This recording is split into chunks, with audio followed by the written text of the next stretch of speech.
Good evening, and if you're just tuning in, you are listening or watching the Angel Rock live on UPRN TV and radio. And if you're looking for it, the best place, if you guys want to join in the conversation, if you've been to the show before, you know I love to make you part of the show. Please head over to UFO Paranormal Radio Network, either the Facebook page or on the YouTube channel, UPRN. Sorry, let me restart, United Public Radio Network. And again, thank you for joining us. If you've never been here before, I'm the host, Lorilei Potvin. I'm a Canadian clairvoyant medium, crystal Reiki energy healer, Akashic Records practitioner, spiritual teacher, and mentor, and I'm a registered nurse. So we're also listening on 105.3 out in New Orleans, Louisiana. We're global. And again, if you guys are on Roku, come and join us. That's new. We're on TV. How you find us, easiest way. Type in UFO space P, like you're going to spell paranormal, and come up. I know I've sent it to many people today to find it that way, and it does work. So please join us. Now, my show is I cover all aspects of the paranormal, the esoteric, the spiritual side with a little bit of truth seeking thrown in. But I also always end the show on a positive note. And I also like to talk about things like the power of the mind, power of positivity, law of attraction, how to access your own spiritual gifts and whatnot. Now, the guests that I have on the show, and our guest today is no different, I have people from all walks of life that through whatever they're doing professionally or extracurricularly, they're making a positive change for humanity. And everybody, this is one of our newest hosts. I'm going to read his bio, and then we're going to jump right in. His name is Bart Sharp. He is an intuitive and shamanistic practitioner helping people release their deepest repressed limitations.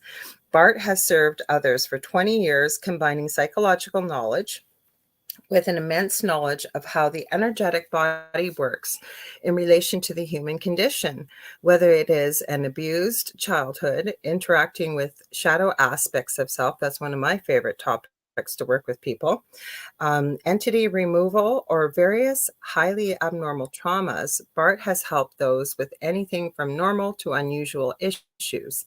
The desire to teach and facilitate a greater consciousness is Bart's driving passion. He does this in a variety of ways, from private sessions, classes, books such as Magic Speaks, audio downloads, tour guides, or he's an intuitive tour guide to sacred sites in Southwest France. Oh, I can't wait to get into that. And as a radio show host, like I said, on Wednesdays, I believe, he's going to talk more about that. And his show is called Becoming Quantum Conscious on UPRN. And his home is in Austin, Texas, and Southwest France. So welcome, Bart. I'm so glad to have you here. Thank you, Laura. It's such a pleasure to be here. I always love listening to your voice. There's something so pleasing and welcoming by it. I want to I thank can you. experience Oh, the go ahead. of being feminine, but I just think it's just a wonderful voice. I'll just keep it plain and simple. Well, thank So you. thank But I'm you. going to tell you this. I've never been told this in my life till I started podcasting. And I always joke and say, if I had a nickel for that, and it's not coming from ego, because it always Oh, surprises me. Everybody seems to say this about my voice. And I'm sure my partner, the Dell, as we call him on the network, he mhm. wouldn't agree with you. He'd probably wish I would stop talking sometimes. Well, I'm I sure guess he we would. can always knock out on a good thing. I Okay, mean, so gosh, I got a million. There's so many things we could talk about because actually Bart and I connected on the weekend to get to know each other, and I'm so glad that we did. And I said, "Oh, I don't have a guest tonight." And sometimes I will do shows just on my own. It's lots of fun because you interact with the audience and talk about whatever they want to talk about. But how did you get into all this?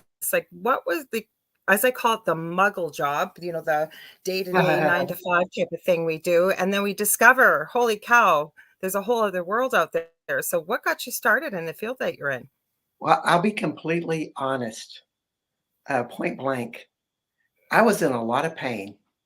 I Okay. saw how I would always say the dumbest things to people, and it was always my repressed nature that I was always trying to hold back when I might be frustrated with somebody, and sure enough, I would stick my foot in my mouth and say something, and I'd be walking away from that, or seconds later, I'd be going, "Oh my god, I can't believe I said that."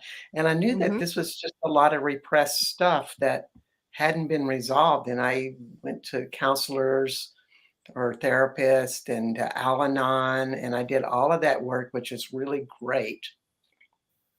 However, when I started getting to the energetic side of it, and I had done a lot of somatic approach therapy with the therapist, and so I knew what it felt like to have limitations or the feeling of like something like repressed anger, how it would be held in my body.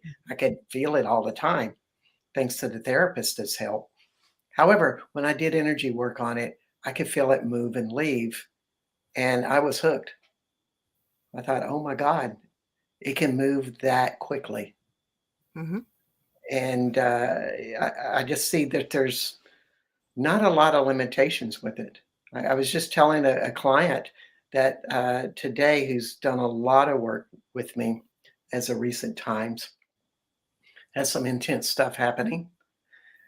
And I said, there comes a point where you feel so comfortable with your tools that you've learned that you feel like you can change anything in your life. What a Mhm. wonderful state of being that anyone can give to themselves by finding the tools that really work for you. Right. I'm gonna say hi to Michelle. She joins us all the way over from Australia. She says, "Good day, y'all." She usually tunes in when she's getting ready for work. So thanks for being here, Michelle.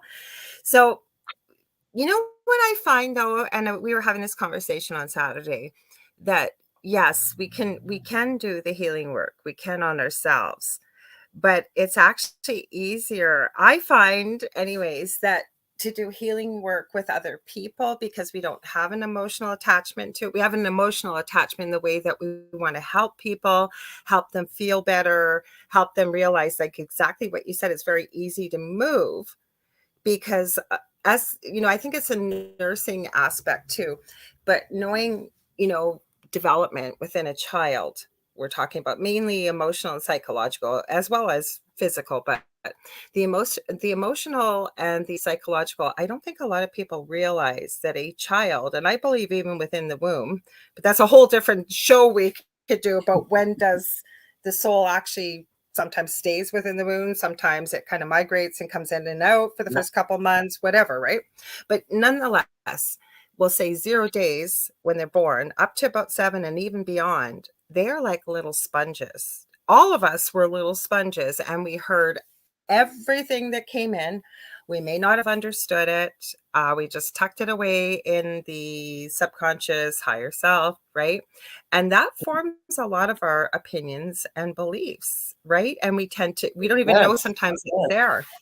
Hmm.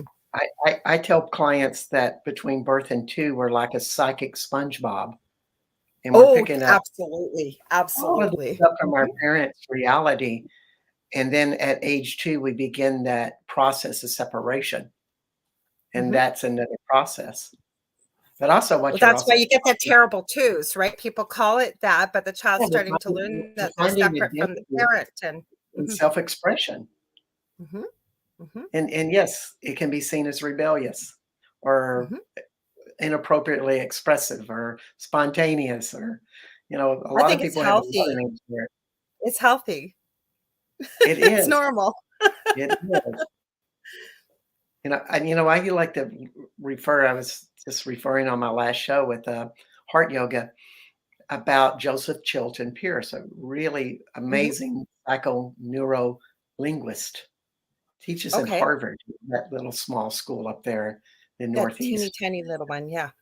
Yeah, yeah, yeah, but he also says that children function out of their parasympathetic nervous system, Mhm, and that's why mhm. they're so calm and they always are gentle. They have this reaction to love everything. They wanna play, and, That's their work.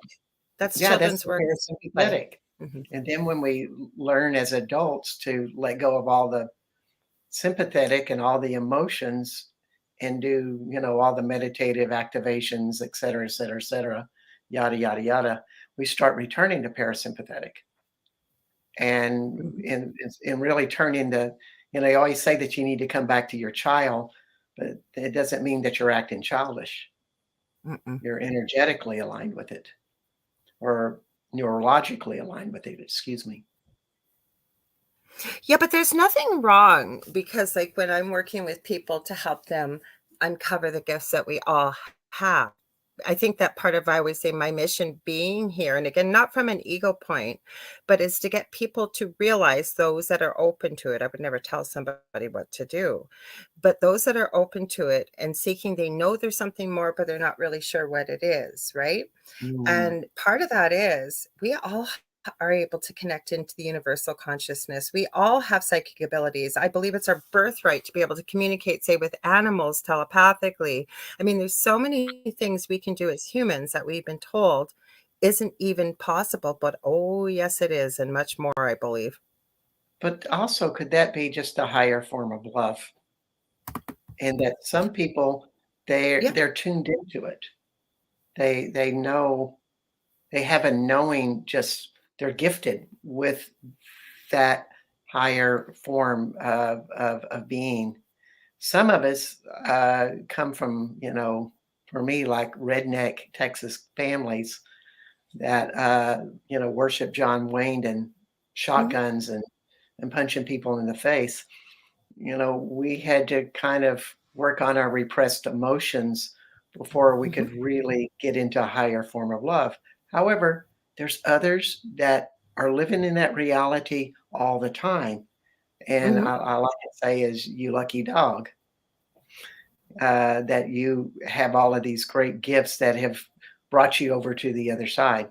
Not that I'm saying you're Mhm. perfect, but you do have something that uh, is truly to be grateful for. Give me one sec here, Bart. Hi, Carrie. Welcome. She said, hi, Lorilei and Bart. And you said, what are the stars for? Donations? Don't know what that is for or what, how that works. Are you talking about Facebook? If you are, I know that stars you can send, like we're probably, I think you're over on UPRN or one of Joe Montaldo's pages, because I know where I streamed the show tonight. So yeah, believe you can purchase stars and then you can send them. It's kind of like a donation. So thanks for asking, Carrie. Okay, so I'm going to give you a little thought here. Hey, See what Carrie. you think. I agree with you that there are people that are, they live in total love and what have you. Okay, but I really believe that Earth is a school and that part of being here on Earth is living in balance. So as I was hearing you about the redneck and the whole bit, I think all of us need that little bit of that and a little bit of love. But I think what we have to guide us, and I'm always call this woo woo for people that, they maybe don't understand a lot of these higher consciousness type things. Hey, Joe, are you popping on here? Or you're just sitting in the background. I see ya. Um, they were asking about the stars. Carrie is. So if you got something to add, you're welcome to hop on. Um, where was I going with this? Sorry, I was talking and then I lost my train of thought here. No, but I know what it is. I think that we need a little bit of everything, right? And when we were talking about children, I don't, I've worked in the NICU, I've worked in maternal newborn, pediatrics, been around children my whole life. I just have, and children really gravitate. Even when we were wearing masks, I find they kind of just gravitate.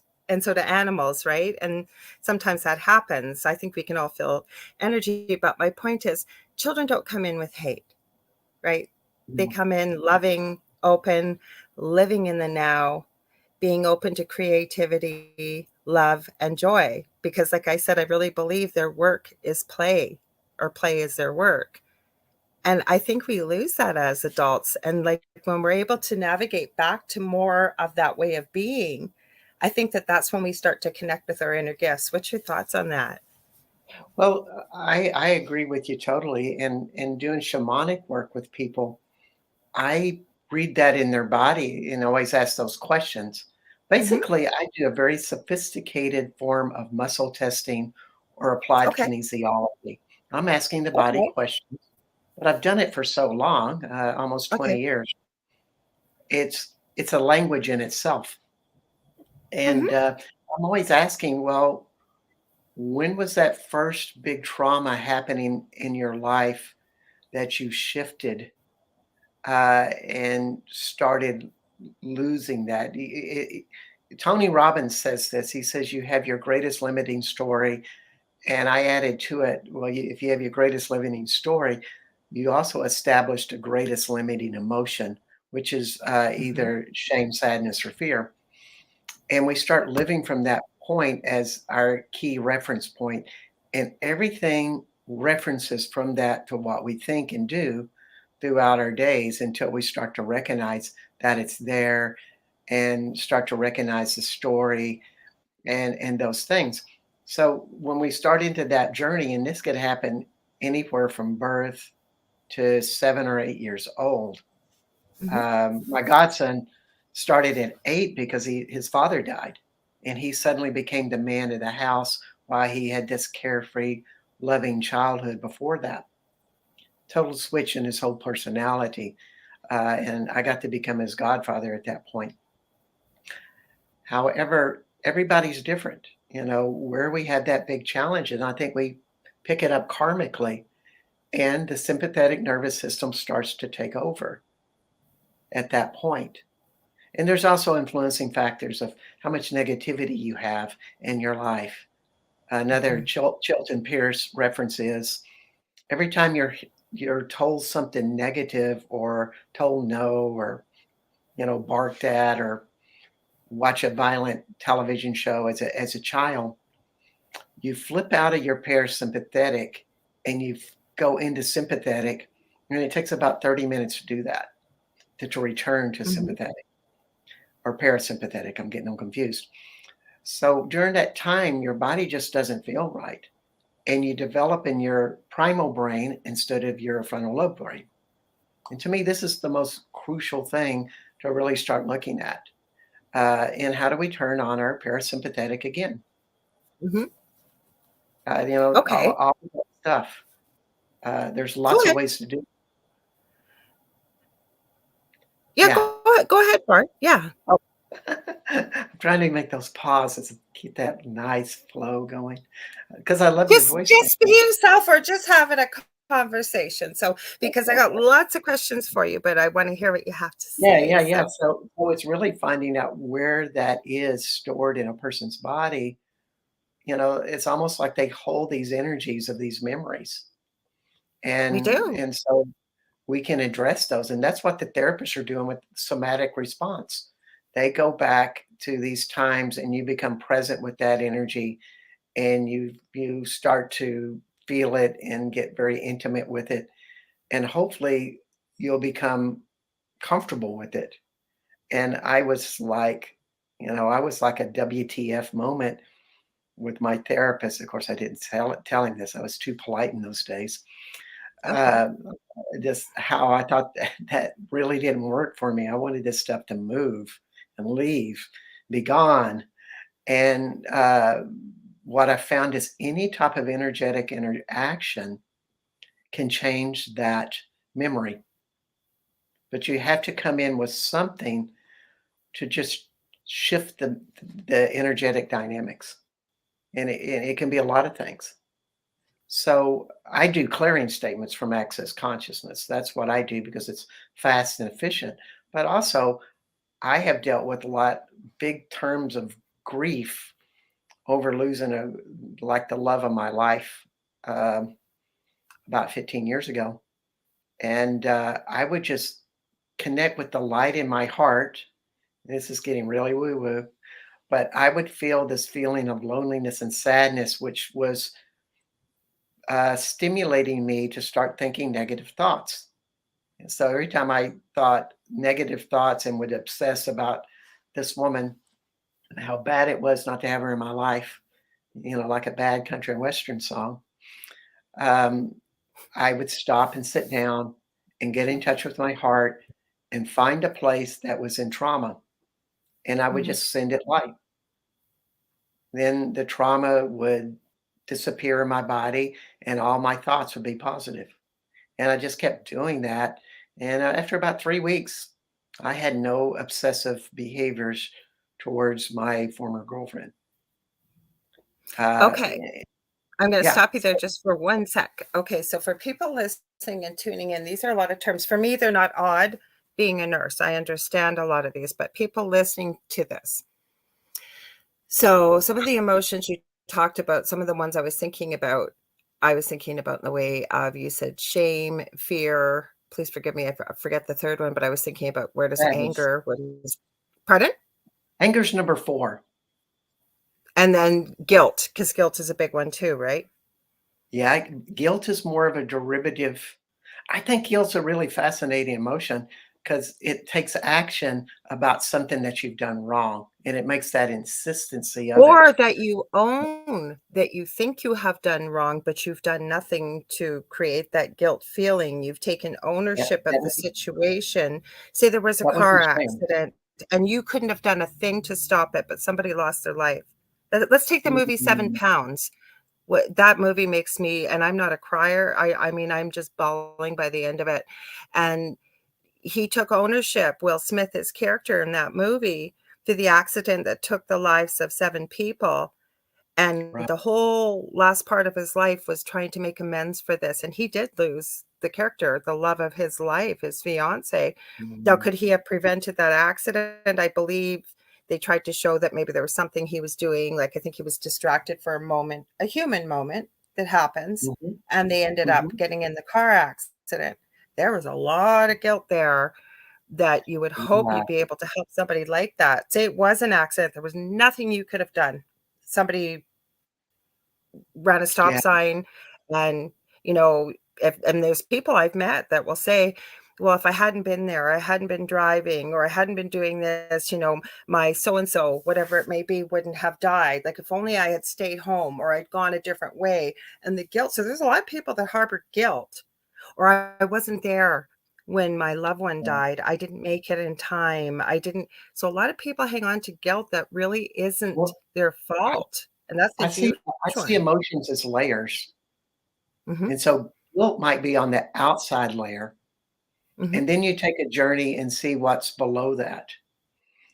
I And, hear you. um Mhm, And, I see emotions as 5 different basic emotions. You got your basic 3, sadness, shame, and fear. Then the 4th would probably be anger, and the 5th would be arousal. In other words, that desire to return to something pleasant. That could be mhm, happiness, that could be joy, love, all of these different things. So when you look mhm. at guilt, does that person get depressed because they can't do anything about it? That would mean that they probably have like a core, issue that is sad. Um, they could Well, what also about be this? Heather Cooper, hi, thank you for this. She says she gave a good example, and she's right. Guilty about making a decision that you're not sure you made the right decision. So if we peel that back, are we looking at things like I don't trust myself to make the type of decisions I do? And where is that distrust coming from? Is that what you're yeah. trying to say? Or am I not hearing you right? Well, that could also go back to shame, is that you did not feel good enough about yourself, uh, Mhm. in all your decisions, and you created kind of a doubt with that, but, no one was telling you probably in your childhood, "You're a very smart young boy or girl. You're capable of doing these things." And so you may be living in insecurity, throughout your life because you've been taught that you are a lesser person and you're fighting from that place. It's funny when I go into this stuff, and you can do it really simple, is maybe I would say in relation to killing 7 people in the car accident. In the movie, What the is my core 7 emotion? pounds, yeah. And I would Mhm. just muscle test and go through the muscle testing, and Okay, also I just see it now. I walking get it. emotion, and you Mhm, sort of get of a layout with that, you know, mhm. uh, because a lot of extreme things can evolve from those things. Okay, can I stop you right there? Because and Please. that's where I was going to go with this. We're going to have people here who won't understand what the parasympathetic and the sympathetic nervous system is. So we got to break it down in a little bit different language. Mhm. So with muscle testing, for people who don't understand, and please correct me, Bart, if I'm wrong, but we're able to test, and maybe I'll let you explain it further, but the way I've seen it is, say you're picking up vitamins. There's a whole array of Yes. different companies of vitamins, and you pick up the jar and you can put it in your hand and say, first you would test yourself to see where the muscle strength is. And it's not the same Mhm. probably as what you're going to do, but I'm hoping you can share a little bit of your process in a minute. Yes. But then you Yes. pick up the bottle and you're going to ask, is this good for my body? And your arm will either all of a sudden go straight down or it'll hold steady. Like your body will tell you. And I know I'm Right. oversimplifying, Right. but for yourself, what do you mean by muscle testing? So people know, because And, that would and confirm your body in would other tell you. words, this is muscle testing comes from the premise that your body comes from an infinite source, and it will tell you Yeah. what is best in any situation if you ask the questions. Yeah. And also, what I do when I'm shopping is I might have that vitamin, and I will stick it against my chest, and I will make sure that I'm standing straight up like an arrow, and my feet are under my hips. So I'm kind of like on that teetering of leaning forward or leaning backwards, but I'm right in the middle. So And using if your body as a pendulum, that's what I call it, rather than Yep, whipping yep, out your yep, that's pendulum in it. the store. And Yeah, yeah, yeah, yeah. and so you kind of pull forward if it's right, and you push backwards. And, when you first start doing this, be prepared to make mistakes, Mhm. uh, because you're basically starting to create an intimacy with your body and asking your body questions and getting out of your head with a lot of stuff. Mhm. And it's an evolution. This is just the first step in the process. Well, Michelle Um, says light and heavy is another way, maybe. But I yep. know when I teach people, and I've shown people on the show before, I've been a guest on a show, we get talking about energy and pendulums, and I'll show them. I did this on a few shows ago. I have one right here, and I can hold my arm steady. And the problem with the pendulum, because once you start Mhm. understanding energy, you can Yep. move it with my mind, so I can tell it. And I will tell you, well, I'll show you. I might as well do it right now. Why explain it when I got one? Just let me grab one here. Where are you? Of course, you don't want to come out. I have all my many crystals. I'm the crystal queen here. Oh, here's one. This is a pretty one. Okay, I will try not to shake my arm because I can't steady it on something because it'll be too low, guys. So I got to hold it in the air. So with the pendulum, right? And all this is amplifying my energy field. So I'm going to ask it to move back and forward. Okay, now I'm going to ask it to stop. And of course, I wouldn't say this out loud. And I'm going to ask it to spin. I'm going to ask it to stop. Let me breathe for a sec. So my arm moved. Okay, now I'm going to ask it to move the other way. My arm moved. Sorry, guys.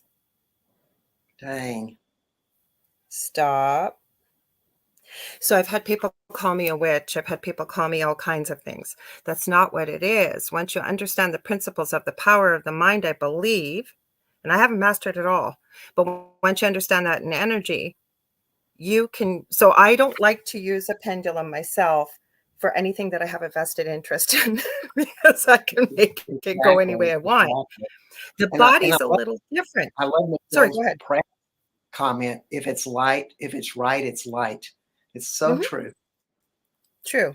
Mhm. You And can I highlight just it tell if you you want. If something you from see my it, I heart. think you can highlight it yourself. Mhm. I ask these questions, and my favorite story is about 9 years ago, I realized financially I could go live in another country, and this Mhm. seemed so tantalizing for me. And, I asked a lot of my friends what they thought and got a lot of great ideas. One of my closest friends says, Southwest France, Southwest France. And I'm going, oh, that's too expensive. I don't know French. How am I going to survive over there? But when Mhm. I started asking the question about, oh man, France would be just awesome. and I could just feel it in my heart just getting big.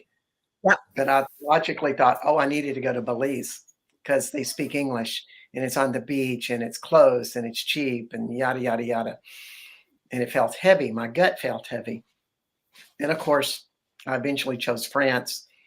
And this totally changed my life from having a tour business to going to all of these power spots, and all of this stuff changes. So I'm always paying attention to my heart when I ask questions. And if it gets expansive and light, I know there's something to pay attention to. Because you've learned to listen to your body. And when we were talking on Saturday, I showed you what I jokingly call my Bible. It's not my Bible, folks, but it's called The Secret Language of Your Body. And the reason it's by Ina Segal, and the reason why I like it is it works with a lot of these things we're talking about. But it goes by every body part practically in the body. It'll break it down and relate what the emotion is and what's affecting why you're having an issue with it. Also breaks it down by disease process. And then she teaches you how to work with various colors and how to release various emotions that come up as well. And I find it very helpful. I have a video actually on my YouTube channel where I walk people through, because it's not up to me to tell somebody what a color is to them, what it means to them, and what it feels like. But I walk them through with creating an energy ball. So we can all feel energy, right? You just rub your hands, close your eyes, imagine a ball, right? And then you start thinking about your color, the color. So if I gave you black, I'm going to ask you, okay, imagine you're holding this energy ball you can feel that feels like black. And you're going to say, what does it feel like to you? Is it smooth? Is it rough? Is it heavy? Is it light? And we go through that. How does it make you feel? And as you know, I don't go through every color, but I start walking people through Wow. this, because then you get your own color coding system to understand what these emotions are. So I say anybody's meant to work with that book. It's not just for myself, but then you start to sort of intuitively know, just like you're explaining with the language of the body, you know by what you feel because you've been able to tune into it. And I agree 100% with you, right? There's a reason why we have so many cliches. Follow your heart, right? Or, I mean, you could go on, trust your gut, right? Watch your back. I mean, the body too. I always say that pain is the body's language. It's basically Exactly. saying, yeah, pay attention to me. I need some help here. Now, I don't usually mention this, but I work as a medical intuitive as well. So, what I will do with people, if that's something they come to see me about, is I will do a scan, and you don't have to be in front of me. Actually, I'll share something really funny. My youngest son has the severe autism. People have seen him on the show, and I talk about him a lot. When he has pain, if anybody was around us, they would think we were crazy, because he will say to me, "Mommy, feel it. Feel it, mommy, feel it." So I usually just close my eyes and run my hand over the body, and I know where the pain is. Sometimes I can really pick it up, and you can feel what somebody is feeling. So I kind of do that with the scan, right? And then by what I see, because I really believe our words are emotions, and our Mhm. thoughts are some of the most powerful things, right? Everything on this planet is energy. And because we can't create nor destroy it, it has to go somewhere. We're going to have to transfer it from one place to another if it moves. So I feel that, and I think you and I are talking about the same things with, Yeah, I think illness, so too. disease, whatever it may be. We're storing it. So to me, I can see that. Like, I'll be able to energetically see it. Is it black? Is it heavy? Is it jagged? Is it thick? Is it gray? Is it light? So I'd love to hear more about your process. You don't have to tell Yeah, everybody what you and do, and but and my like, body's always moving and because it changing. sounds like you said, sorry, just one thing I was going to add. It sounded almost like something somebody might identify with the term of affirmations when you were talking about audio recordings, or is it something different to help people release something? I take a topic, for example, I'm working on, heart consciousness about what blocks the heart. Hmm. So I just bring up a trauma story, like no one Okay. no one trusts me, and I start doing clearings on that topic alone, and just try to go through like 20 basic themes. No one likes me. I'm not welcome in my family. I'm the hero, but I carry the burden.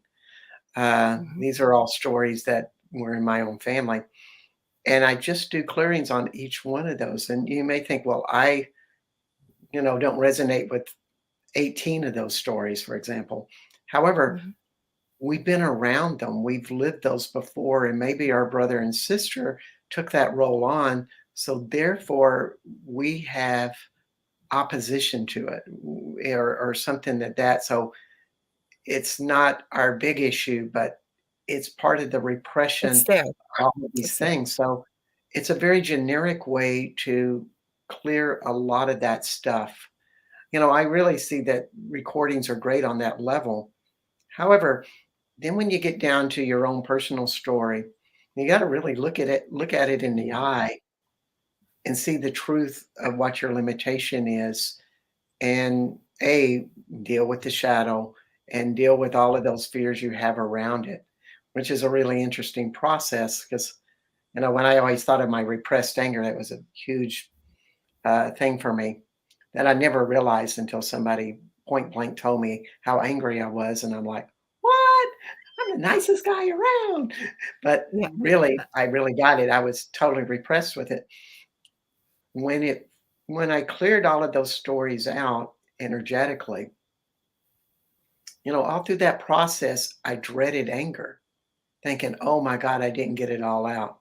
There's another one. Maybe it didn't work, or there's another one. Oh my God, how much work is this?" Mhm. However, then you get to a place where you cross over, and that's so much of like you're going on this journey, and all of a sudden you get to the other side with this, and you have no fear about it, and it almost becomes a friend. It becomes an aspect about you, and you start seeing the benefits that it gave you, and Mhm. you work in a balance between the two of them. It's no longer this adversity in your life, and that's so much of a part of a spiritual journey. I think for people 20, 30, 50 years ago, this was a lifetime of Mhm. work. And what we know now, we're talking years of work, not that many years that you can go into these issues. And trust me, I was one messed up puppy growing up as a kid. Mhm. Um, I was kind of at the bottom of the fish barrel, But whatever you have want to you call really met any human being that gets to be the age where we are in life? And especially, I know we talked about this on Saturday. The more people I meet that are really embrace, say, their spiritual journey, and again, I don't want to sound egotistical because that's not what I'm saying. I'm saying the ones that have really awoken to this, if you will, the light workers, for example, right? That are it. Yeah, being that light that people are sort of waking up to. Anybody I have met, nobody has had this wonderful Leave It to Beaver, June Cleaver, Brady Bunch upbringing. We have yeah, all had so much crap going on, growing up, yeah. whether it's That's trauma, whether it's abuse, whatever it is. It's almost like, before you incarnated into this lifetime, I mean, the global you're like up there picking out your life experiences, your parents, and you're just piling it on like you're a smorgasbord. It's like, I've had thousands of lives. I it's a can handle it. difference. And then you It's forget, I got to live this life.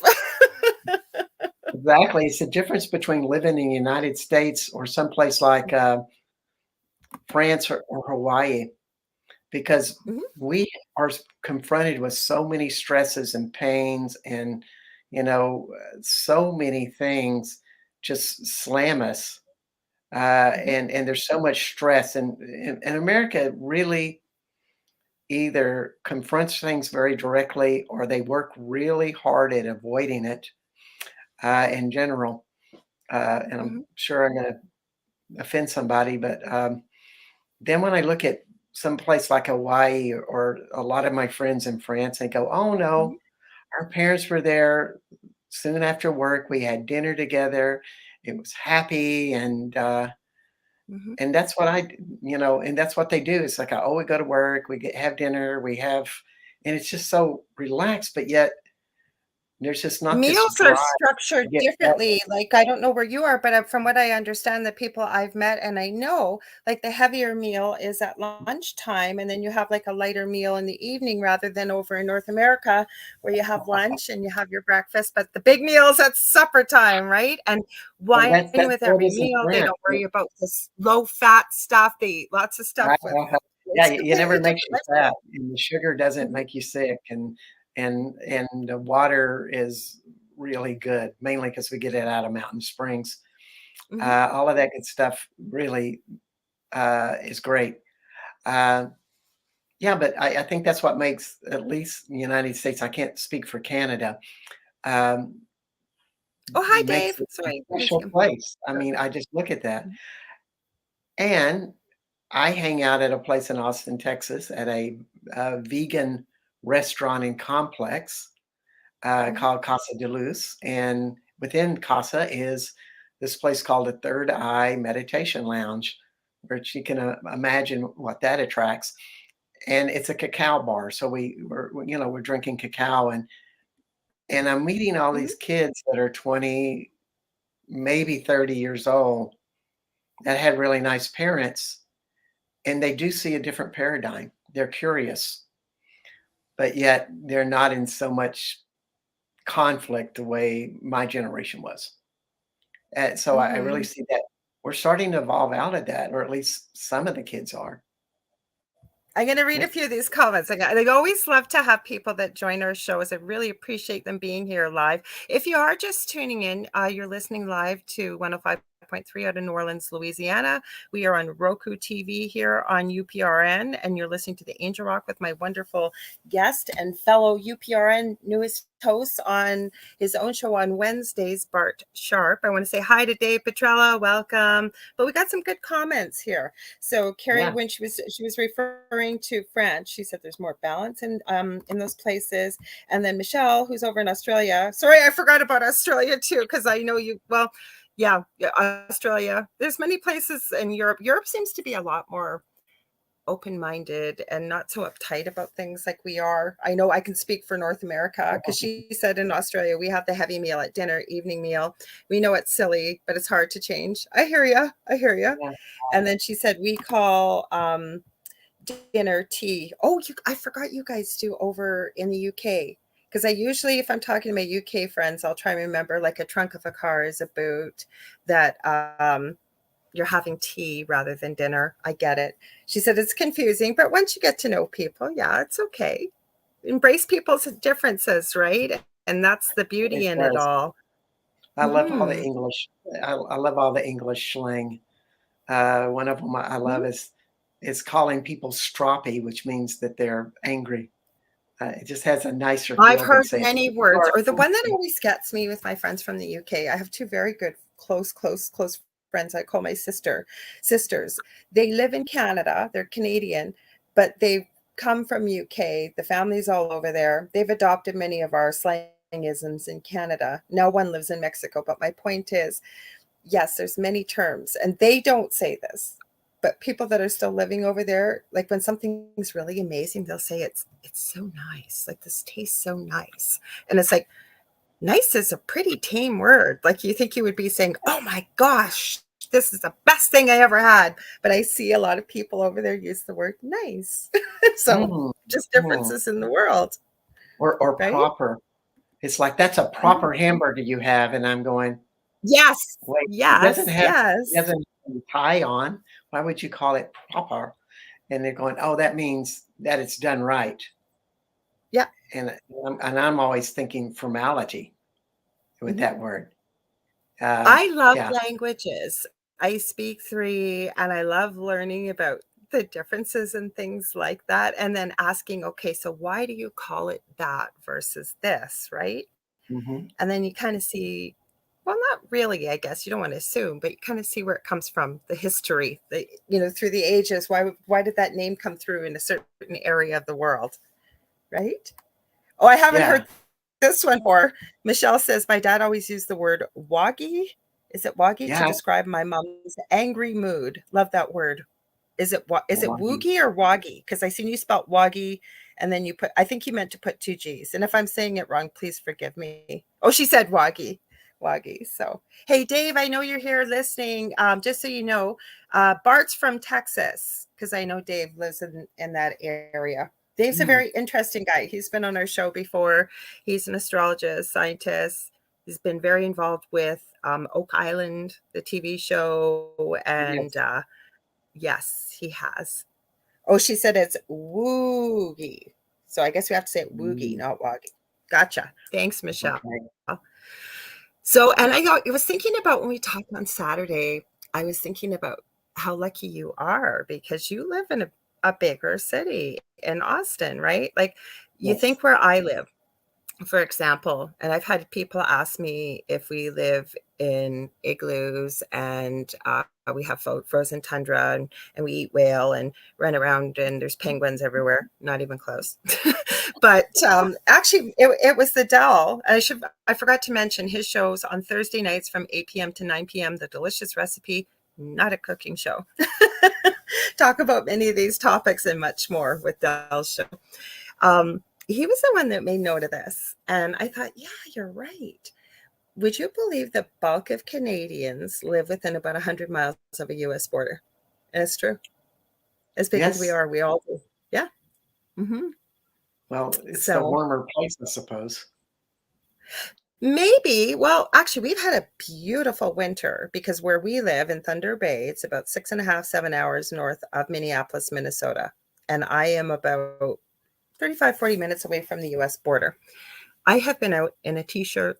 I have been out in just a sweatshirt, and we will go from the summertime, and this is Fahrenheit, anywhere from 95 to 110 degrees with the humidex, and then all the way down to, I kid you not, minus 50 to 55 with the wind chill.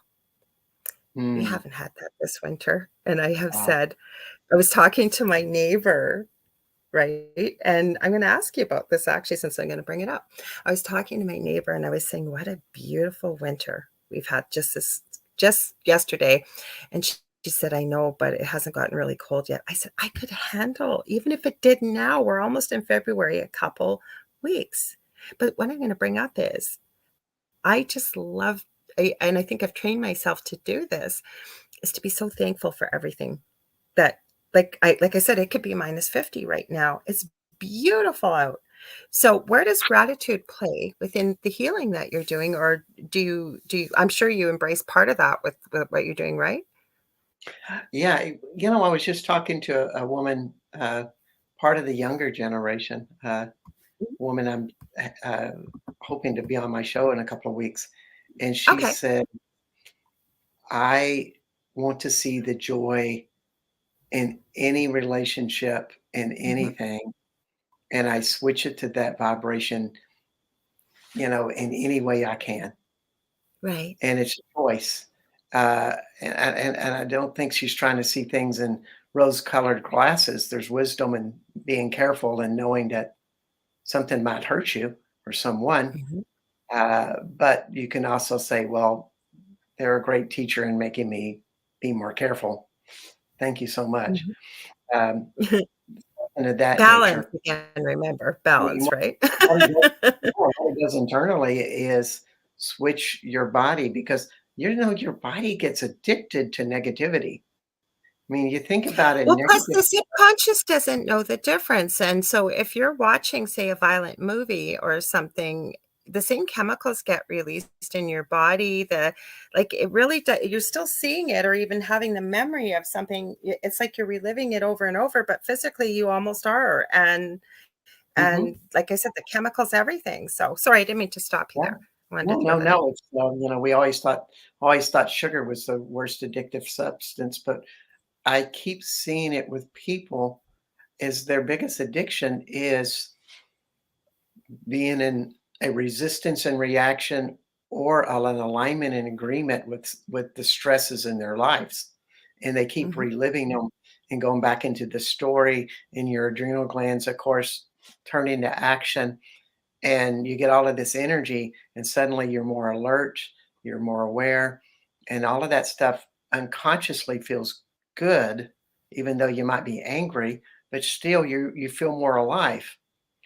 Mhm. And it breaks our brain's patterns. And the brain wants to stay in a very simple, very regimented type of thing. It's doing this to be more efficient neurologically, to keep doing the same patterns.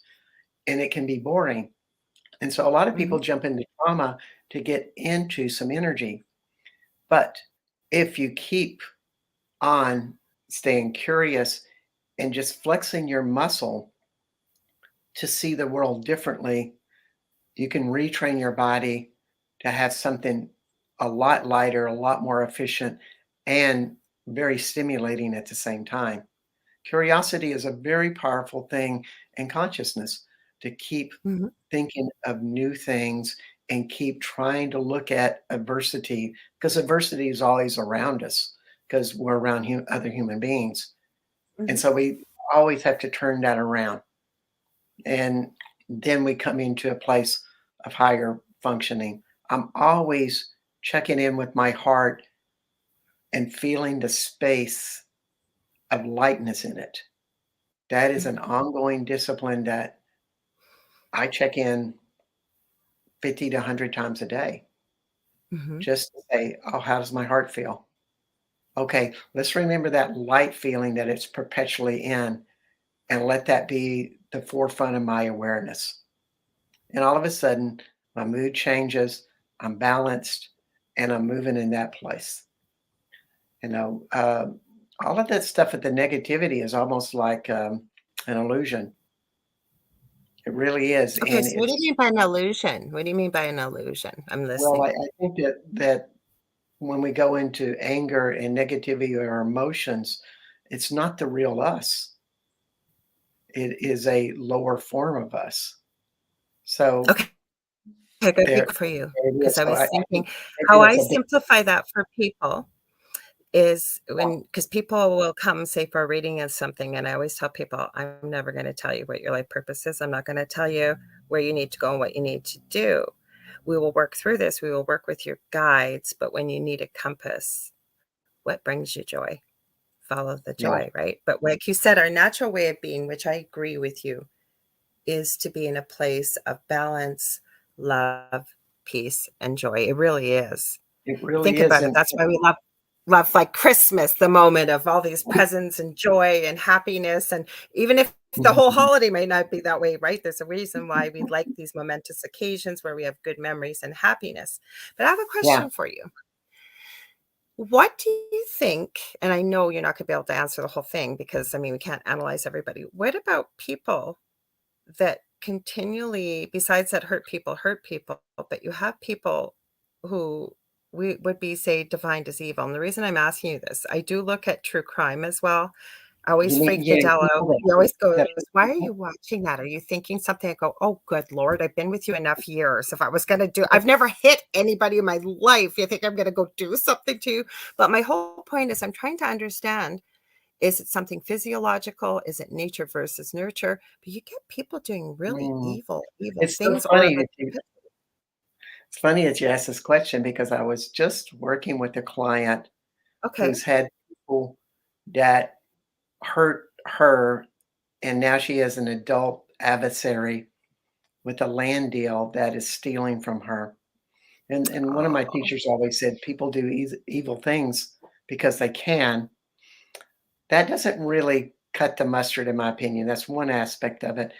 mhm. As we were looking at it, uh, I think the decision to hurt people means that you really can't feel the reality of your own body, to where your Okay. feelings of what the pain is that you would have when you hurt somebody, because it would hurt you to hurt another person.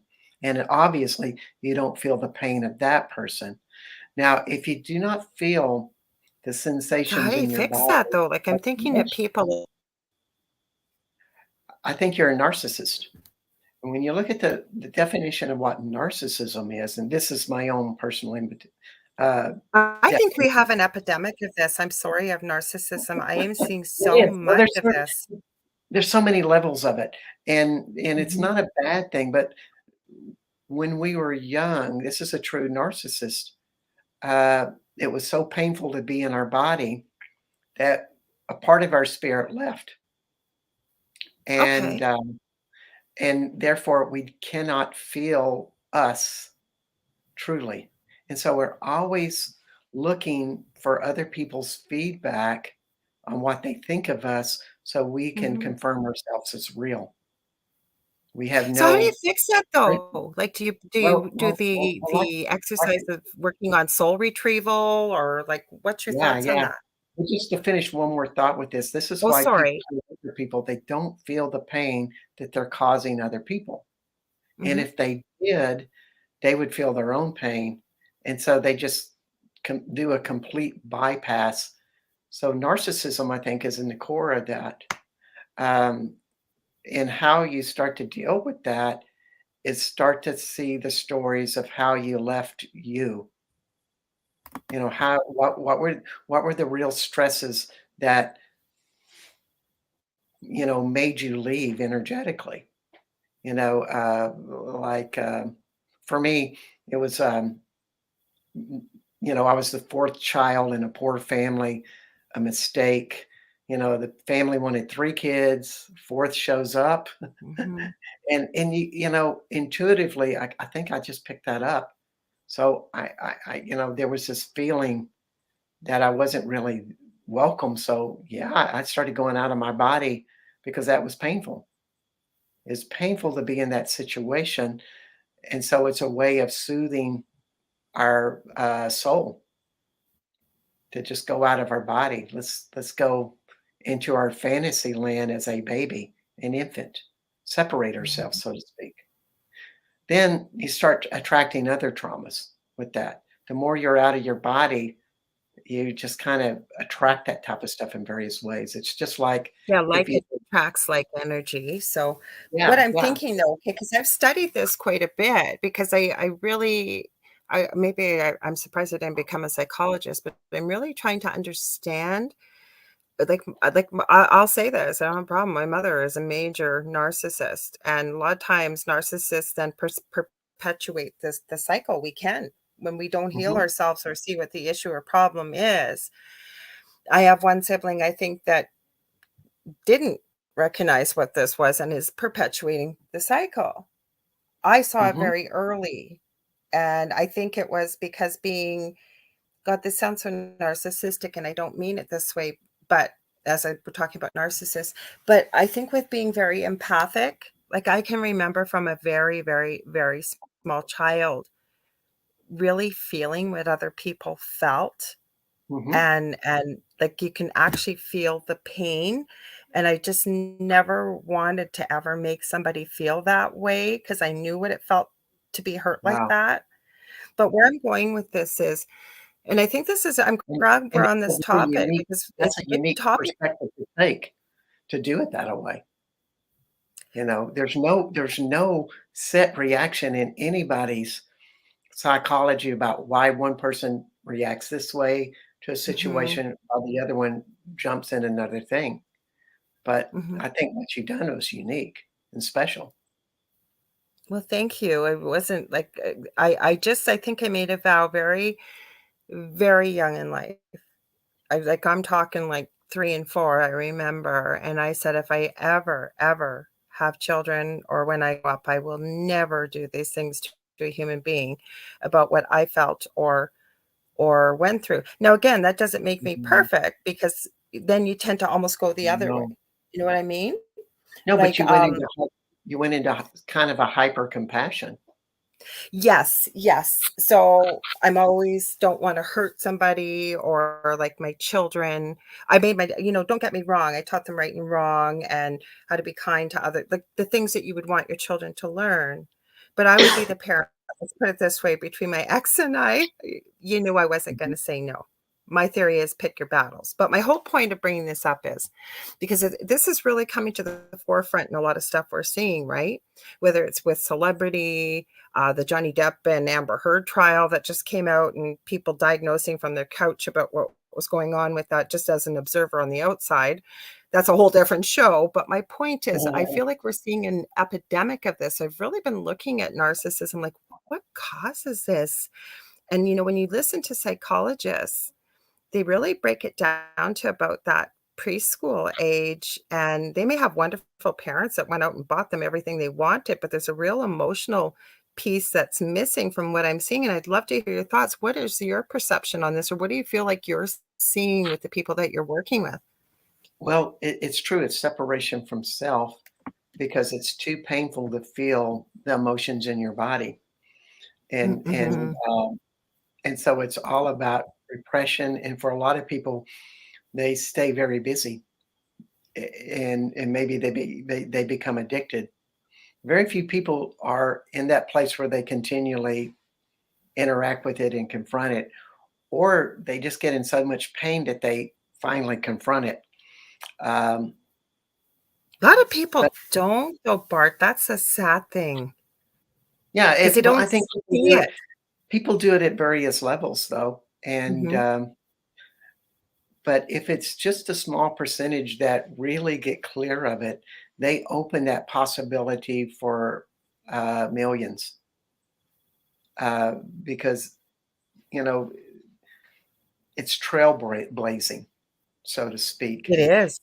And there is a purpose with this, not feeling ourselves. I think there's an evolution with it, and maybe it's kind of like the generation of parents that go, "Well, I had all of this pain, and we're going to have something much, much better for our kids." And Mhm. the younger generation and the millennials and stuff, which they move things through things so much faster. But I think it's also the goodwill of those parents Mhm. doing so. However, I just keep telling people, feel the anger in your body and do simple clearing statements or do Reiki on it So when or you say open up simple your clearing heart to statements it. for somebody, sorry, I didn't mean to stop you there, Bart. I Okay, was I'm just gonna sorry. say that when you say simple clearing statements for somebody maybe that's never heard that before, what would In that other look words, like for someone? there's all types of different modalities these days that do energetic clearings. In other words, you start to feel a tension of an emotion in your body, and you can feel it in your body, and then you do something. I use access consciousness, which is a clearing statement: right, wrong, good, bad, pot, all nine shorts, boys and beyonds. You probably listen to that and go, what does that mean?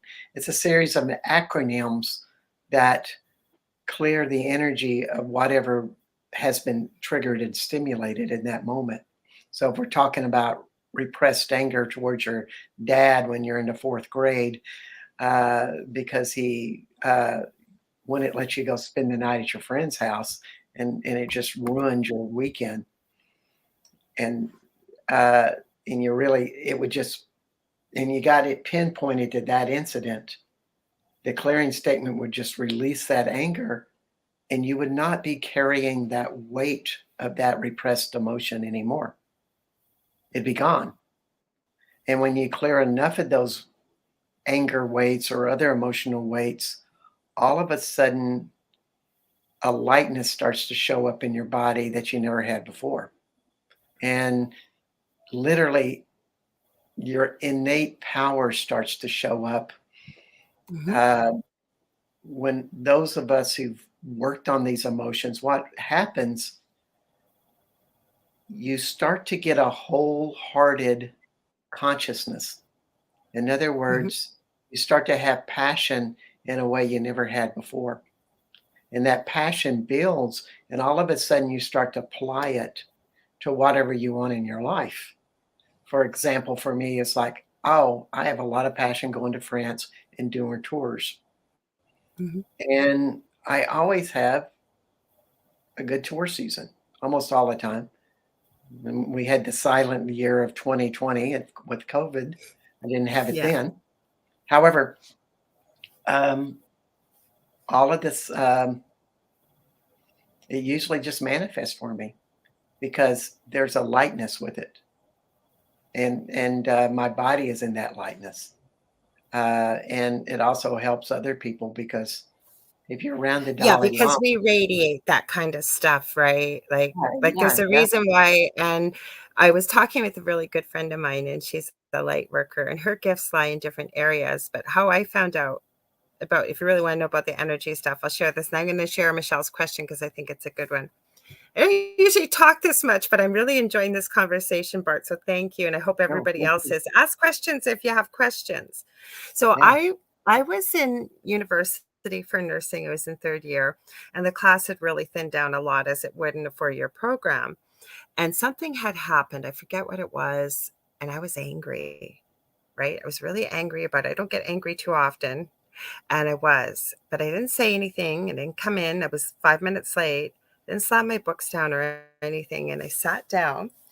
And my professor stopped the class, my nursing professor. And I still remember the shock I felt. This is almost 40 years ago. And I sat down and she said, "Do you know, Lorilei, when you come in the classroom and you're angry, like you probably are now, the whole class feels it. The whole class feels it. You affect the whole class. It's the same thing that when you come in and you're happy, it affects the whole class." And I swear to God, my mouth must have just dropped. And I've never forgotten that. But it's true, Well, right? Like when you start to understand well, about energy. you're kind of in that mystical category. One of the talents Mhm, and abilities that has come to me over the years, say I didn't have any of this stuff like you, but mhm, it's called the space. And it's the space of your body, your energetic mhm. space, and everybody's space is different. If you're highly Right. repressed, it's very dense. If you're something like a NFL or a football player, we'll just say a football player. I was around some college football players a couple of years ago, and my God, their bodies were so dense because they had to protect themselves, and they did all Mhm, of these things, and they were doing all this, you know, aggressive, violent exercises all the time, called football, which I love watching on television. mhm, And it creates density. Now, I think my lightness really comes a lot from my second chakra in my heart. However, mhm. yours is a very big energy, and it's kind of very unique. It comes from a darker space, and it's not It bad. does. It does. It's Yeah, it does. it's like I just seen this in women. I've met about a dozen in the last couple of years that they Mhm, have a dark space energy that's huge, mhm. and it's almost like the negative side of a battery that generates energy, and when they put it on the positive side and put a charge out there to the world, whammy!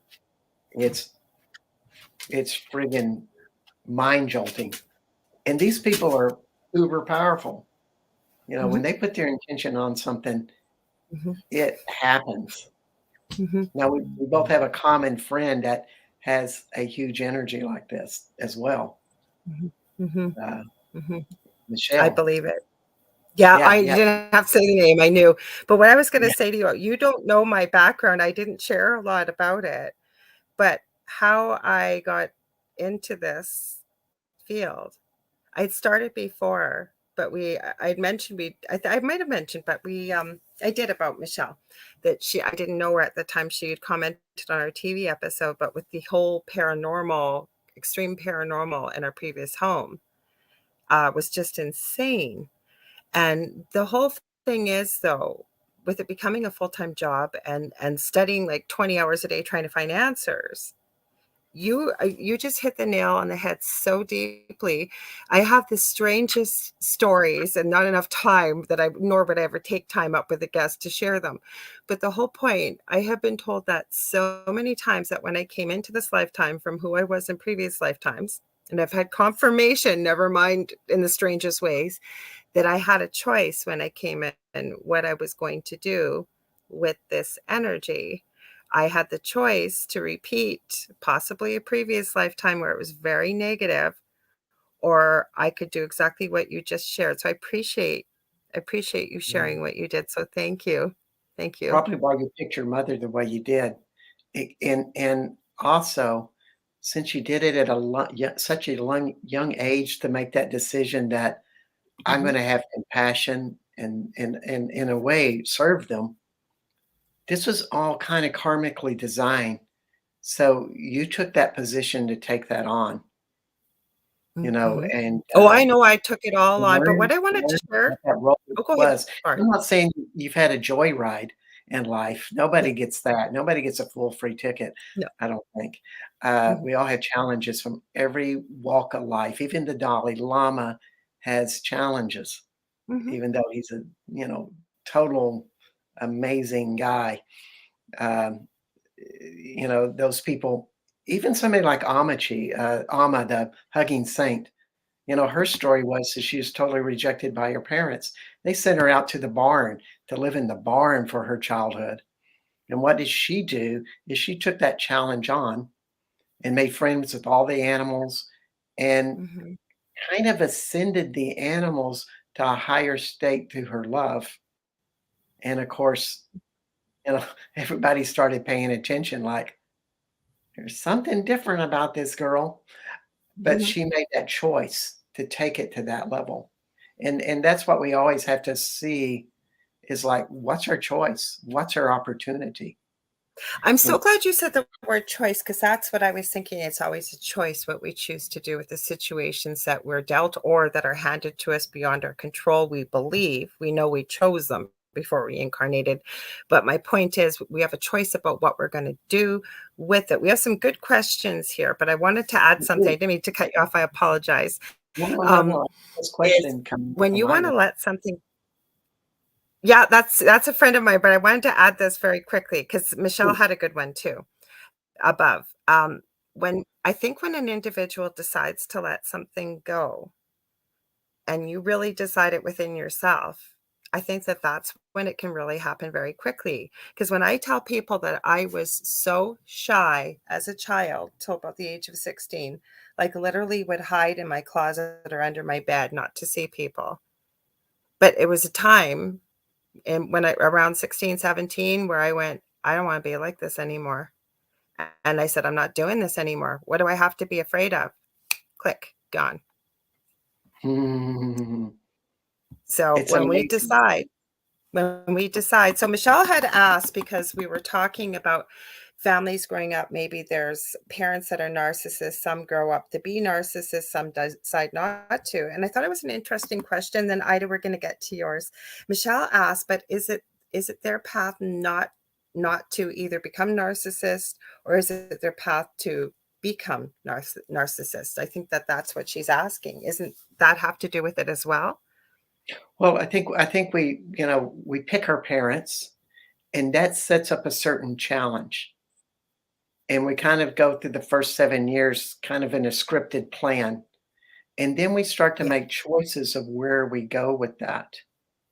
Okay. And, of course, we have different internal aspects. We have karmic aspects that contribute to all of what that is.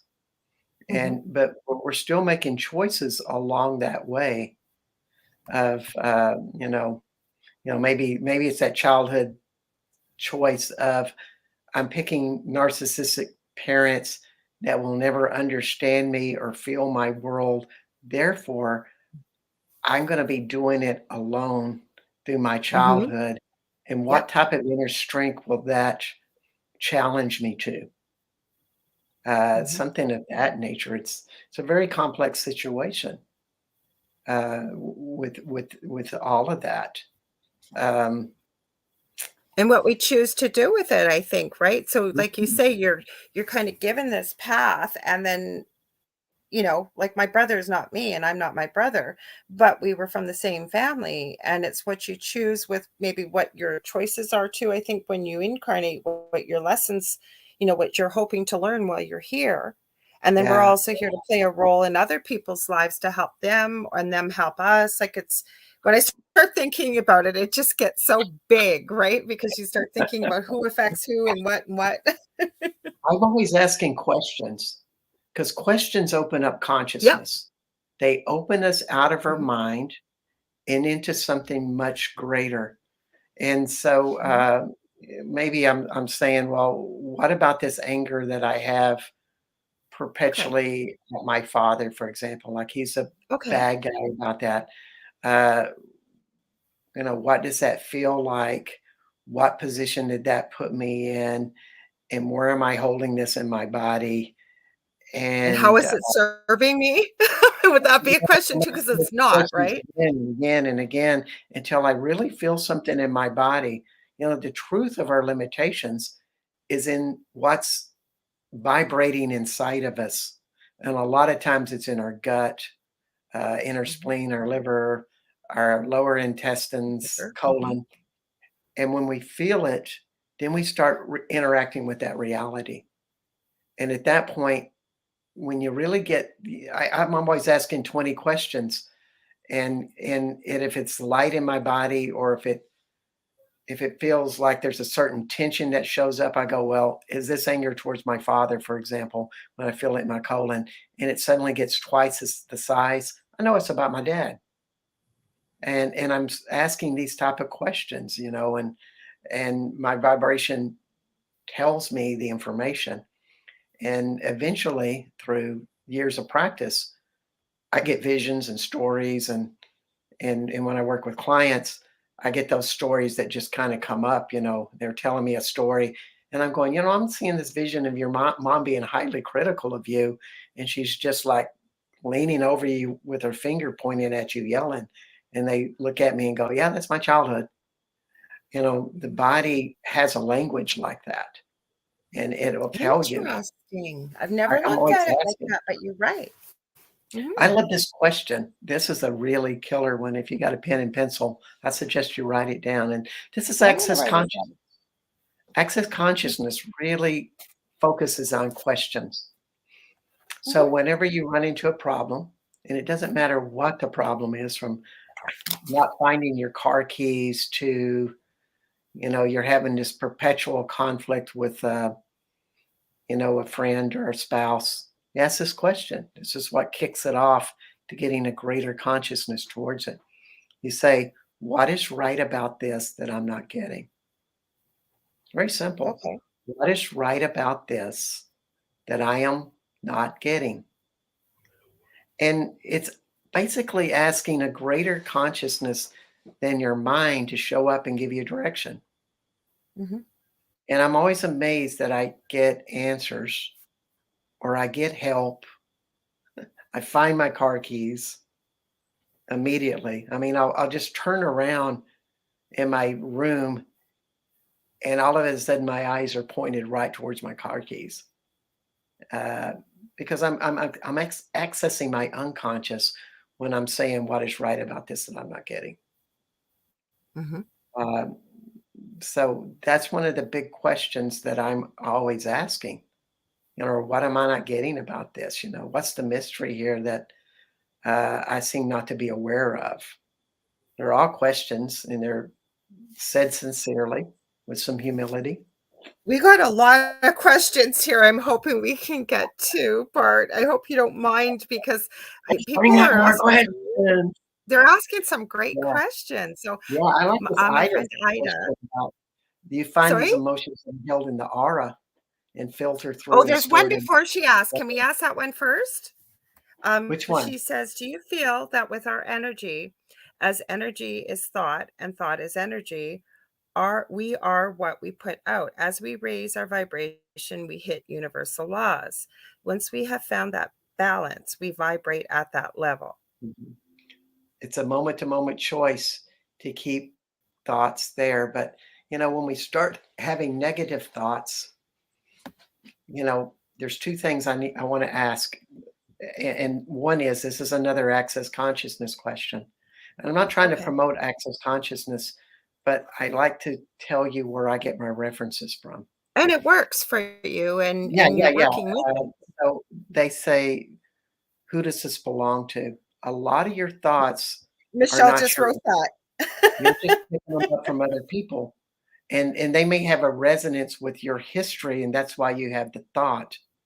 And if that thought goes away, then well, I just went into the store and I was having sad and lonely thoughts, but really it was about other people being sad and lonely in the store.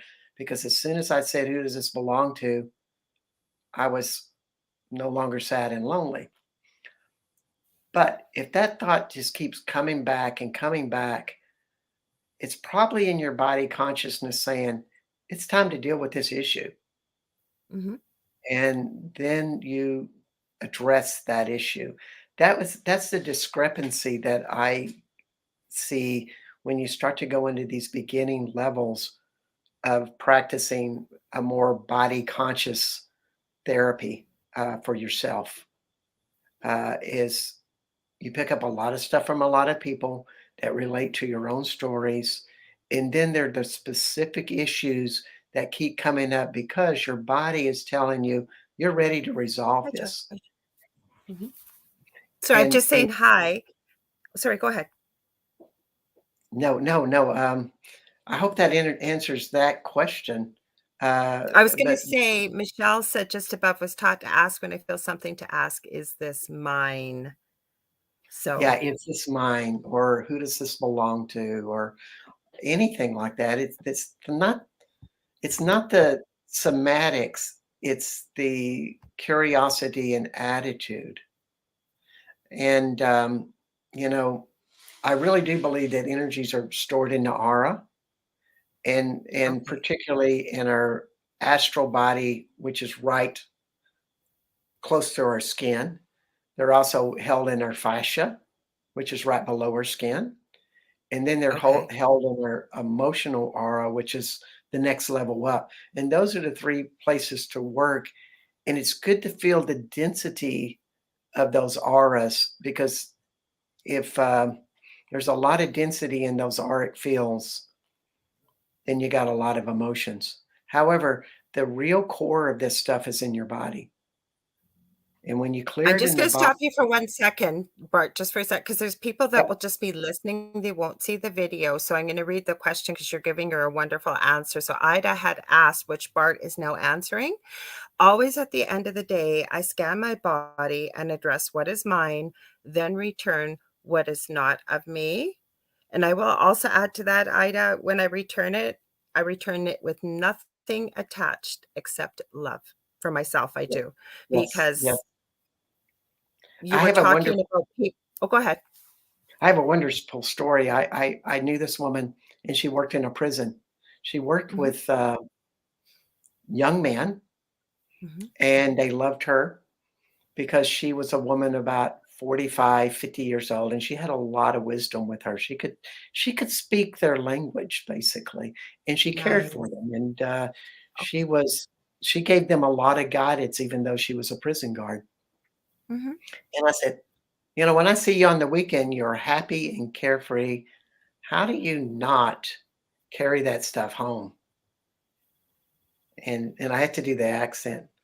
He goes, "Well, at the end of the day, and I get in my car to drive home, I think of all of that stuff in that prison and how it feels in my body of all the stresses and all the energy of all of those men and everything like that. And I get it and I put it in this big little ball. And I have this statue of Mother Mary on my ashtray, and I just give it to her. And I say, Mary, will you pray? Wow. That's And so it all goes powerful. away. And I don't have to deal with it because I dealt with it for 8 hours. And uh, I really, and that's a visceral sensation that makes that so powerful. She gets the feeling of what all of that stuff is that she's been interacting with. That's the skill set that makes that so magical. And when you start to get in tune with all of what your stuff feels like, you're like 80% there to really resolving it. You just want to That find, I what is that yeah. thing that really cleans it up? And plus the other thing, and I think I said this to you when we were talking on Saturday, and I've said it many times on the show, but I believe it came from spirit. And it is what we perceive becomes what we believe, and it becomes our reality. Because sometimes, or there, like I said, there's so many cliches that are so true and based on real things, be careful what you ask for, or you know, we hang on to so much stuff and we become self-limiting because of what we believe. That's why I always say it's not my job to judge as well, but you will have people out there what will be telling you what you have to think and what you have to believe and what you have to do this and this. Like, for example, we're talking about narcissists. And I'm hearing, many of the psychologists that I looked at and researched saying, they can't be cure narcissists. There is no cure. You can get them so far and there's no cure. No, that is what you believe. That is what you have perceived, but that doesn't mean that every single person or the universal consciousness, whatever it may be, have you accessed every single, you know what I'm saying? Like they've made this Mhm. self-limiting statement. Mhm. And so it becomes so. And that's why it's always asking, well, where did I get that statement from? Hmm. I was always desperate. I'm 67 and I'm a bachelor, and I've been a bachelor for 17, 18 years, and I'm pretty much happy about that. I almost got married once in that time.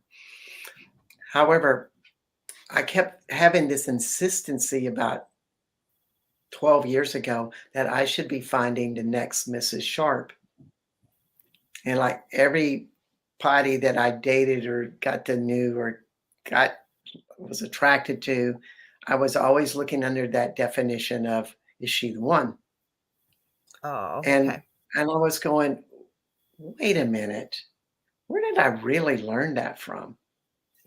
And I started muscle testing about the people that I grew up with. Who taught me Right. that value? And it was one of my aunts. And she was always going, well, I'm going to be really good to my daughters because I don't want to die alone. And I'm going, is that what I'm doing with wanting to find a wife? I don't want to die alone. And I muscle tested it. My body just riveted, like, oh my God, what a crazy belief system. And of course I changed it. And I just said something like, I'm willing to die alone. I'm But when okay. did you hear it, right? Like, when did you hear it? And it's the same thing a lot of people don't realize. I'm gonna add to this. Again, we go back to that very young age where we're like a Right. sponge. Like, you Exactly. probably That's heard when I that at believe. family dinners, Yeah. right? Yeah. That's Uh-huh. when the impressions were. It's like, you know, 6, 7, 8, something like that. Yeah, but then it That gets buried really deep in there oh, and it sure, becomes of who we think we are. So we hang on to it, right? Like I'm sure. pretty transparent and open with people, and I appreciate your honesty and transparency because I think people can relate to that. I've really been noticing that manifestation can work really well. Like I'm starting to get the hang of it. Still Mhm. haven't quite figured it out with finances, but you know what it is? Again, I go back to what I just said. What we perceive becomes what we believe, and it becomes our reality. I'm Yeah. unraveling that because I know in my mind somewhere to go back, like you said, where did that come from? Was I hearing money don't grow, Yes. doesn't grow on Yes. trees or whatever it is? And again, I want to add something, and I know you will concur wholeheartedly, Bart.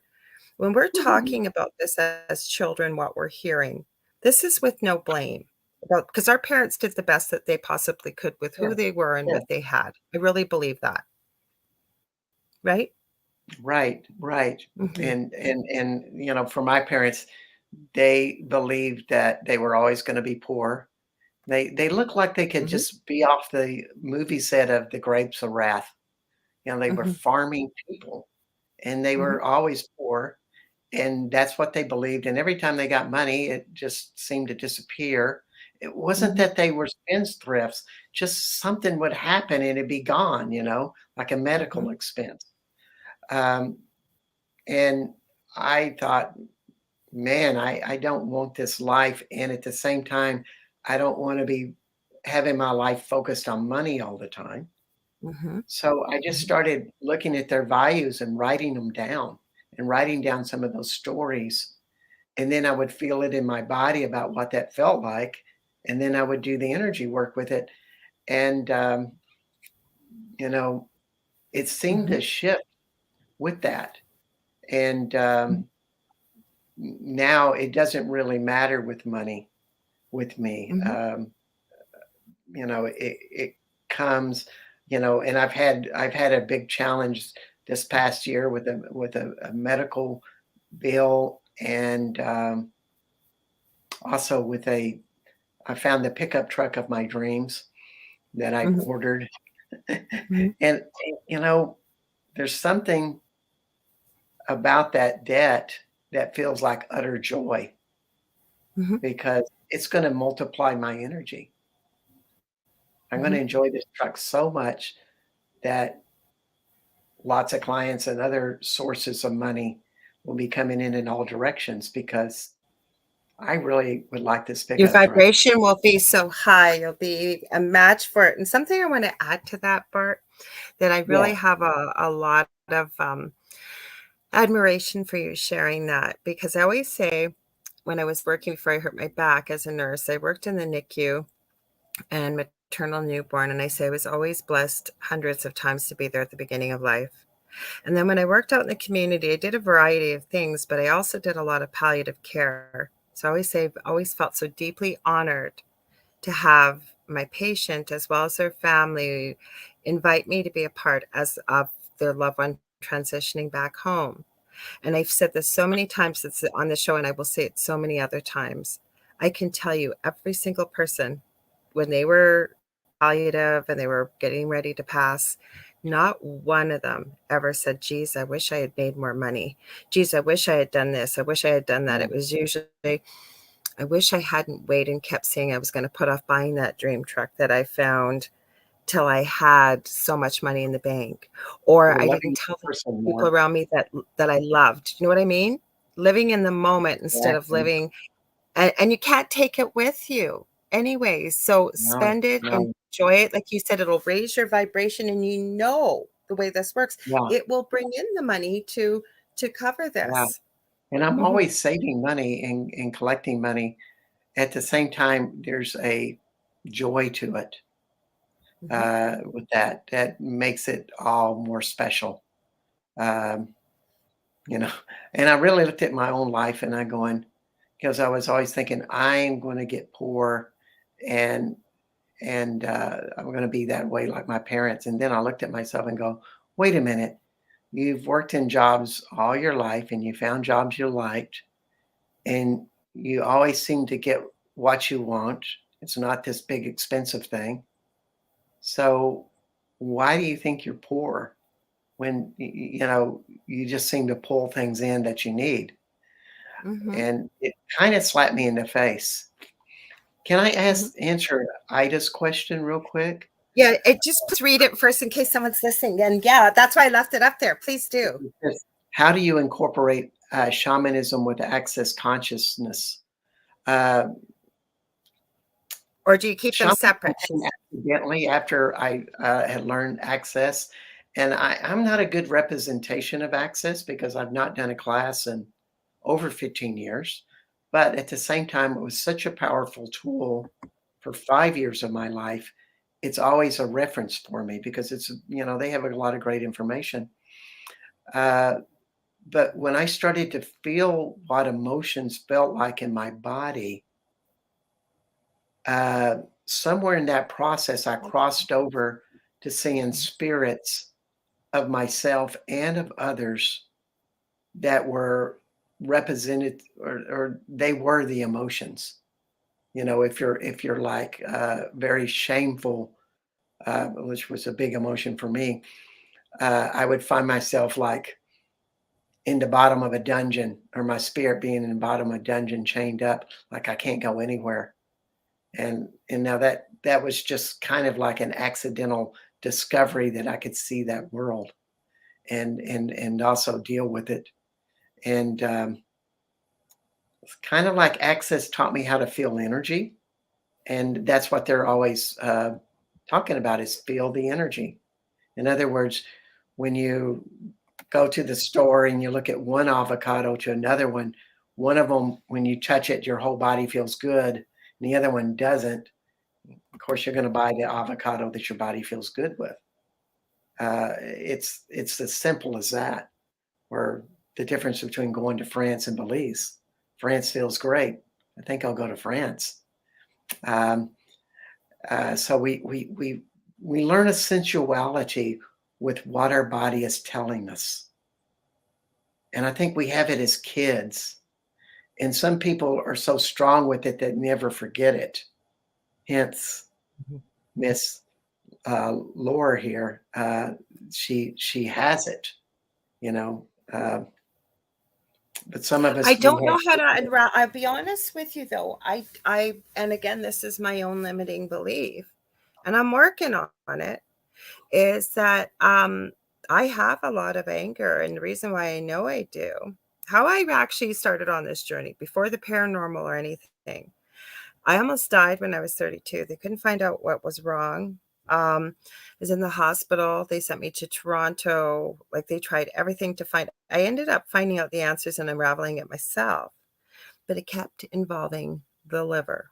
I even went to a naturopath thinking, being a chronic pain sufferer, and I haven't given up on that either, that there's Mhm. a way to heal this naturally. Because like I had said to Bart, and I've said a few times on this show, even though I come from a big pharma background, for myself and my family, I believe that, looking for an alternative, whether it's an adjunct or something added on, I do look at that. So I was looking for alternatives and nothing was working. She even tried psychic surgery. That was a cool experience. And I didn't know any of these things that I know now. And did they just pop up? No, they were always there. I just kind of buried them under layers of other things, right? And I started looking into the significance of the liver. And I And the realized, Lord? yeah, there's a lot of anger Mhm. there. But it's a scary space to go. And you kind of touched on that Oh, yourself, yeah, yeah. Bart, like with anger. But when you look at anger as an energy Hmm. and not the stories, like you're not going back to the past to be right in that point where it was overwhelming, Hmm. you you really are just into the energy. Somehow, I think that allows it to be detached from it easier. I Um, don't know because I tried journaling. This is years ago. Now I'm in a different space than I was, so it might be worthwhile, but I haven't wanted to uncork the bottle and the genie, if you will. Was I getting angry at everybody? No, but I didn't like journaling and I didn't want to, and that mhm, was part of the exercise I was given. And yeah, I filled up a whole notebook this thick, and I didn't even realize it didn't. I wasn't even there yet because I don't allow yeah, myself to get angry. If I'm angry, it takes a lot, and usually I'll just be vibrating. I know that it's like you I you am you afraid to you pull you that cork off you the you bottle held and let the you genie held the out. family role of compassionate healer that balanced everybody, and anger would never serve you because it would unbalance you. So what do you That's all say? it's like. That's your childhood pattern. It's like that's why Mhm, you don't feel anger. It's because you had a different job in the family. You held everything together with compassion. You were the person who felt everybody's stuff and gave mhm. them energy back so they would stay better balanced. Right. It's a real magician juggler type of job. You're juggling everybody's energies. That's true. That is You know, true. Mhm, it's like my aunt, my father's father was one of the most abusive people you'd ever want to meet. mhm, And my father's youngest sister was very pretty, very charismatic, mhm, and somehow could calm that man down to where he wouldn't mhm, beat up on all of the other children. mhm. And that became her unconscious job and role. Now, this means you're kind of, I don't want to say sleeping with the energy because she didn't sleep with him, but she was sitting on his lap all the Mhm. time and saying, "Come on, daddy, it's gonna be okay." Yeah, I But hear she you. was, like, right in the maelstrom, so as an adult, she's the Mhm, one who gave me the bad advice about finding a wife, by the way. Um, okay. she was constantly nervous because she was in that idea of, like, "I gotta make everybody happy and make everybody okay," and, that's an impossible job. There's so much anxiety that was sitting inside of her that she didn't even know she had due to that impossible role that she had to play in the family. Yes, how do you really know who you are, right? Like when you're juggling, all of these things and all like, you know what I mean? You're trying to maintain balance and you've got all these balls in the air, right? Well, But I think you you've have never the right taken the for it. time to find out who you are because you're playing peacemaker with the rest of the family members to keep Yeah, everybody yeah. calm, right? Well, I think there comes a time when you first start on this spiritual journey, it's intellectual. You start writing out Mhm, the stories. And I'm not talking about talking about them. I'm talking about get the pen and paper and get notebooks. And there's something magical about writing that makes it permanent. And mhm. somehow it leaves that crazy squirrel cage that's rolling around in Yeah, circles and comes down solid on paper. They're mhm, so valuable. Uh, and everybody plays an important role. I played the mhm. village idiot, the victim, Oh the my god, that's a sufferer. terrible name. Yeah, yeah, and everybody I'm thought sorry. the idiot of the family, and, it was just interesting. Once I left the family, I learned how to let that role go, or some of those roles, not all of them, Mhm, fairly quickly. Uh, but no, that's what I played, and you know, we all had our stuff. We all envied the other kids in the family because they had a different role, but mhm. nobody got out with some type of crap on them. It's just a crazy family. But have you Everybody, ever really met anybody that like we were talking about this a little bit ago. We only got about 10 minutes left, and this is what people hey, I think are gonna find so helpful by us sharing personal things, and I thank you for that. That I think, yes, like, stories are Carrie's made important. some comments here that she's seeing it her birthday's the same date as mine, and I found out Michelle in Australia, I kept thinking she was the same date. Carrie, she's the day after us in Australia, the 16th, but my point is, there's a lot of people that will be hearing this that will be going, "Oh my god, yeah, that's me. Oh my gosh, that's me." Like, you mean there's a way to help it and fix it, and that's so powerful, so thank you for this. I really, Oh, really sure. do.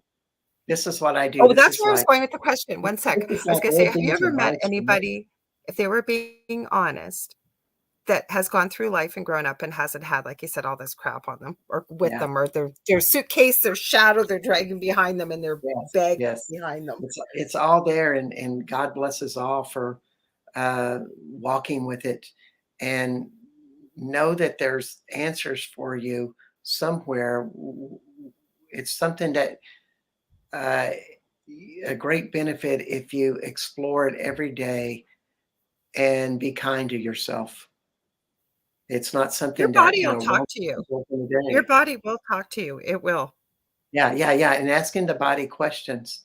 I'd always ask these Mhm, wild questions because I was retired early as a school mhm. teacher, and here I wanted to be this access consciousness, which then became a shaman, and I had all this spare time, so I just sat and I just did energy work all the time on personal issues, and so I explored this stuff, and I would ask questions like, at age 2, what was the vibration of my father's anger when I was in his presence?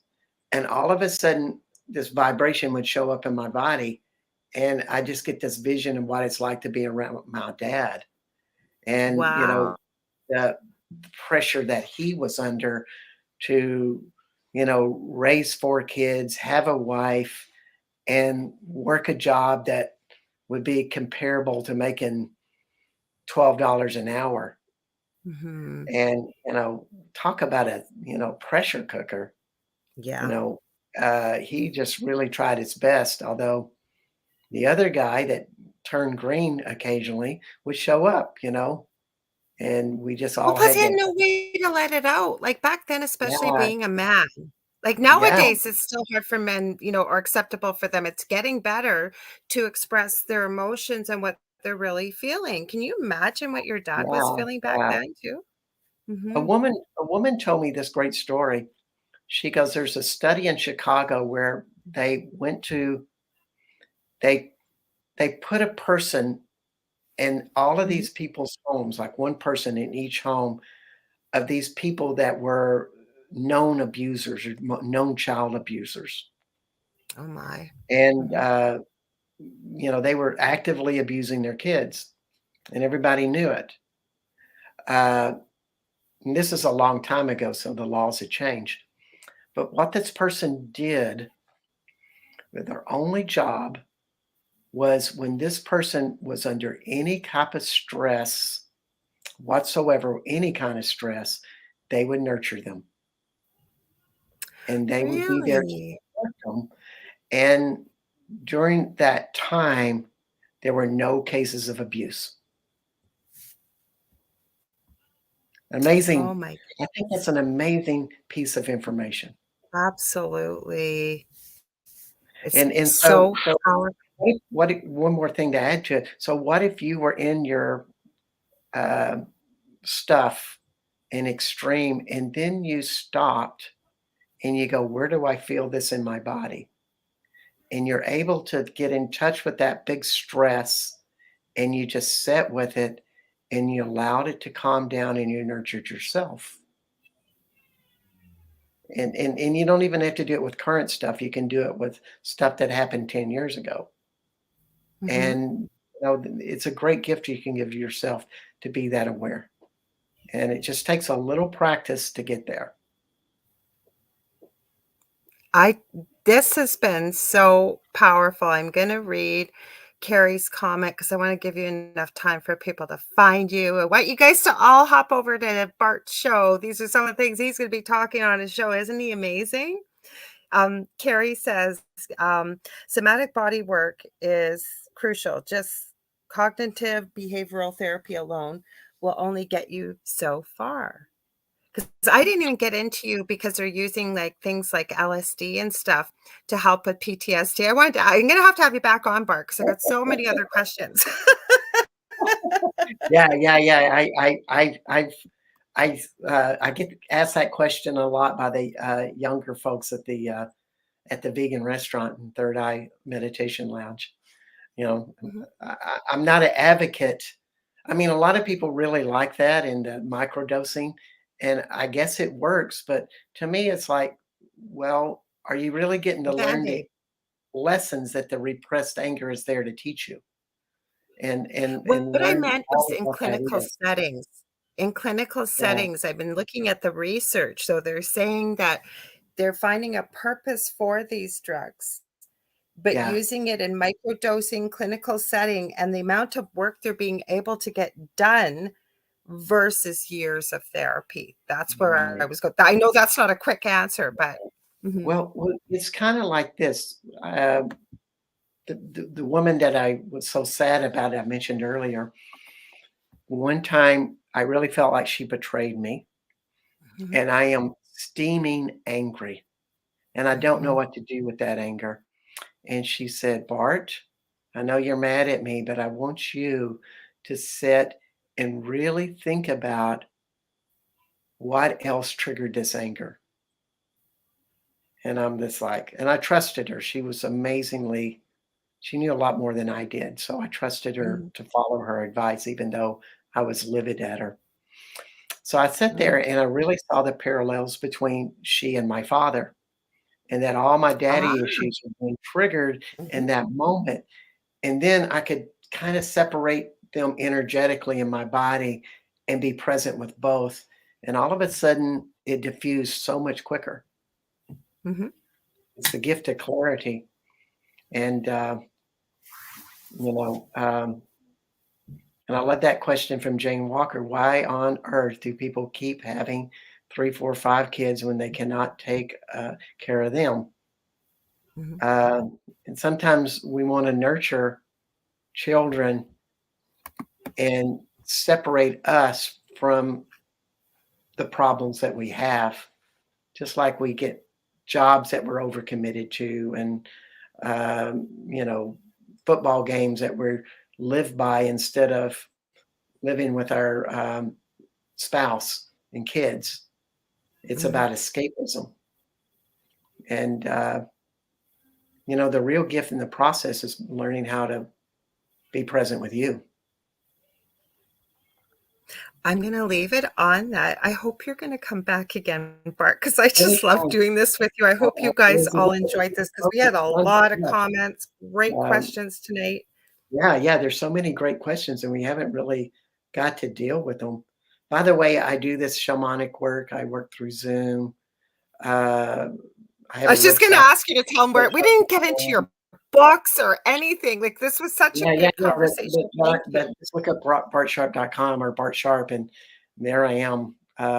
And My show is on Yeah, where can Wednesdays they at find you on social media, about your show, where to find it, the whole bit, and I I'm will on stop talking.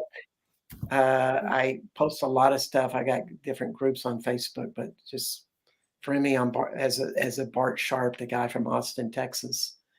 And My show on United Public Radio Network, which I'm uber excited to be a part of this team because it's a wonderful team.